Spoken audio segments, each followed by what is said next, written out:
আপনি কি কখনো মঙ্গলে যাওয়ার স্বপ্ন দেখেছেন?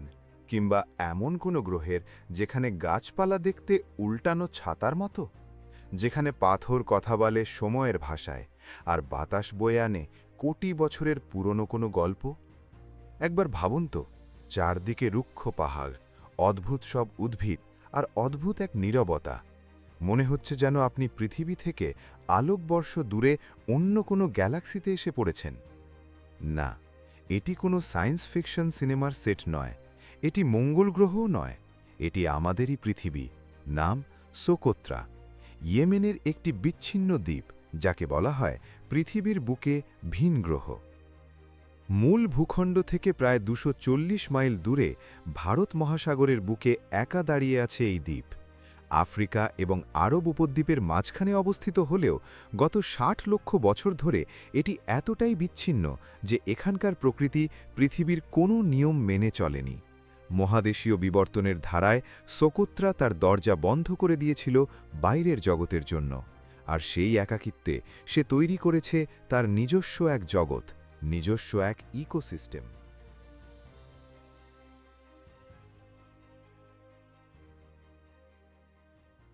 সোকোত্রার মাটিতে পা রাখলেই আপনার চোখ আটকে যাবে অদ্ভুত এক গাছে। স্থানীয়রা একে ডাকে দাম আল আখাওয়াইন বা দুই ভাইয়ের রক্ত নামে, আর বিশ্ব চেনে ড্র্যাগন ব্লাড ট্রি নামে। দেখুন এর আকৃতি, ঠিক যেন একটা বিশাল মাশরুম বা উল্টানো ছাতা। কিন্তু কেন এই অদ্ভুত গড়ন?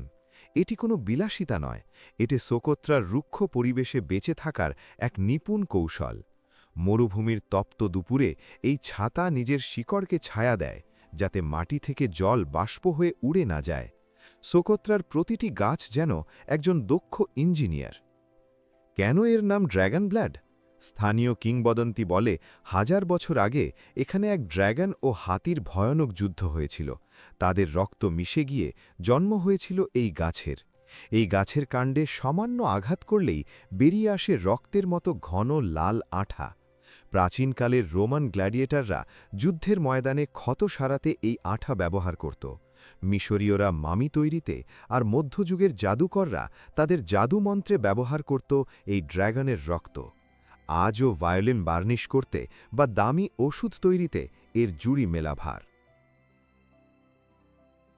শুধু ড্র্যাগন ব্লাড ট্রি নয়, সোকোত্রার আরেক বিস্ময় হল ডেজার্ট রোজ বা মরু গোলাপ। কিন্তু একে গোলাপ ভাবলে ভুল করবেন না। এর ফোলা শরীরটা দেখুন, মনে হচ্ছে যেন কোনো বিশাল হাতির পা, যার মাথায় ছোট্ট কিছু ফুল ফুটে আছে। পাথুরে পাহাড়ে এক চিমটি মাটি ছাড়াই এরা দিব্যি দাঁড়িয়ে আছে। এদের এই ফোলা শরীর মূলত জলের আধার। সোকোত্রার প্রতি ৩টি উদ্ভিদের মধ্যে একটি পৃথিবীর আর কোথাও পাওয়া যায় না। মানে আপনি যদি এই দ্বীপের বাইরে পা রাখেন, এই গাছগুলো আর কখনোই দেখতে পাবেন না।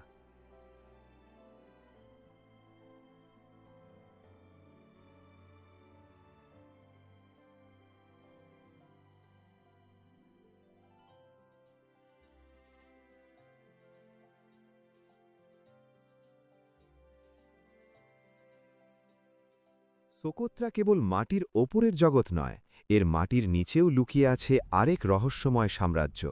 চলুন ঢোকা যাক হক কেভে।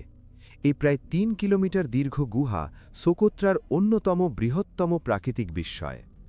হাজার হাজার বছর ধরে চুনাপাথর গলে ফোঁটা ফোঁটা জল জমে তৈরি হয়েছে বিশাল সব স্ট্যালাকটাইট ও স্ট্যালাগমাইট। যেন কোনো শিল্পী বছরের পর বছর ধরে পাথর খোদাই করে এই ভাস্কর্যগুলো তৈরি করেছেন। ঘুটঘুটে অন্ধকার, শুধু টর্চের আলোয় দেখা যায় প্রকৃতির এই জাদুকরী খেলা। প্রত্নতাত্ত্বিকরা এই গুহার দেওয়ালে খুঁজে পেয়েছেন প্রাচীন নাবিকদের রেখে যাওয়া বার্তা। ভারত, আফ্রিকা আর আরবের বণিকরা ঝড়ের রাতে এখানে আশ্রয় নিত। গুহার দেওয়ালে আঁকা সেই লিপিগুলো ইতিহাসের এক নীরব সাক্ষী হয়ে আজও বেঁচে আছে।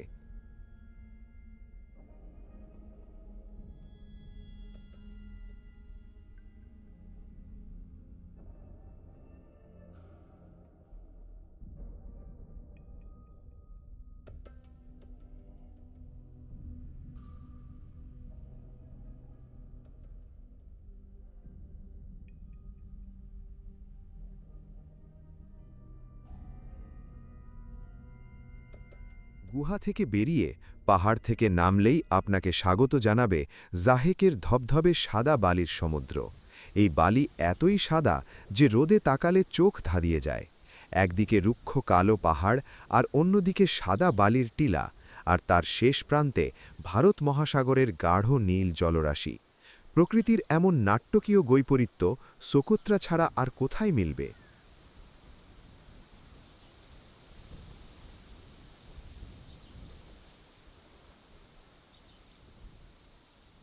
কিন্তু এই ভিন গ্রহের মতো দ্বীপে কারা বাস করে?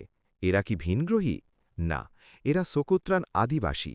প্রায় 40,000 মানুষের বাস এখানে। আধুনিক সভ্যতা থেকে দূরে তারা প্রকৃতির সাথে এক অদ্ভুত মিতালিতে বেঁচে আছে। এখানকার ভাষা সোকোত্রি, একটি প্রাচীন সেমিটিক ভাষা যার কোনো লিখিত রূপ নেই। হাজার বছর ধরে মুখে মুখে কবিতা আর গানের মাধ্যমে বেঁচে আছে এই ভাষা। তারা বিশ্বাস করে এই দ্বীপের প্রতিটি গাছ, প্রতিটি পাথর পবিত্র। তাদের কাছে ড্র্যাগন ব্লাড ট্রি কেবল গাছ নয়, তাদের পরিবারের সদস্য। এখানকার জীবন সহজ কিন্তু কঠোর। অনেক গ্রামে আজও বিদ্যুৎ নেই, নেই কোনো বিলাসবহুল হোটেল বা শপিং মল। এখানকার মানুষরা মূলত পশুপালন আর মাছ ধরার ওপর নির্ভরশীল। কিন্তু তাদের যেটা আছে তা হলো অকৃত্রিম আতিথেয়তা। সোকোত্রার মানুষরা জানে প্রকৃতিকে শাসন নয়, বরং ভালোবাসলেই টিকে থাকা সম্ভব। তারা জানে কোন গাছ কাটতে নেই, কোন সময়ে মাছ ধরতে নেই। প্রকৃতির নিয়ম মেনেই চলে তাদের জীবনচক্র।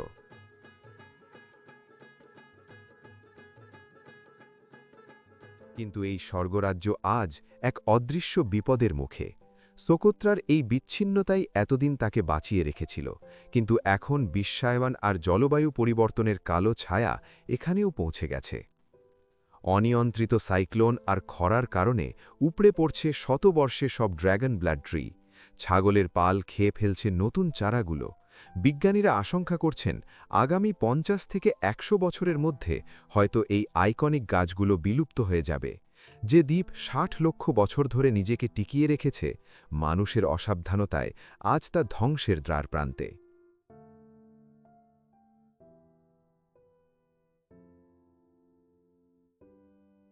তবুও আশা আছে।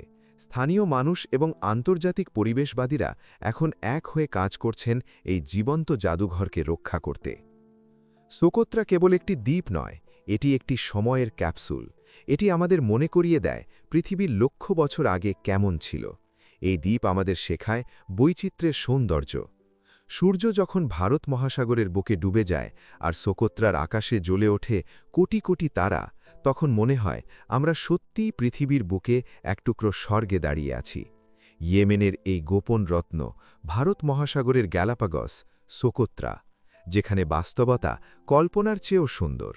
পৃথিবী এখনও বিস্ময়ে ভরা, আমাদের শুধু দেখার চোখ থাকতে হবে। এভাবেই আমাদের গ্রহের প্রতিটি কোণে লুকিয়ে থাকা অদ্ভুতুরে সৌন্দর্যকে আপনাদের সামনে তুলে আনবে ইমামস প্ল্যানেট ক্যানভাস। যদি পৃথিবীর এই ভিন গ্রহের ক্যানভাসটি আপনার ভালো লেগে থাকে, তাহলে ভিডিওটি লাইক করুন, আর এমন সব ভৌগোলিক রহস্য দেখতে চ্যানেলটি সাবস্ক্রাইব করে পাশে থাকুন। দেখা হচ্ছে খুব শীঘ্রই পৃথিবীর অন্য কোনো অজানা গ্রহে।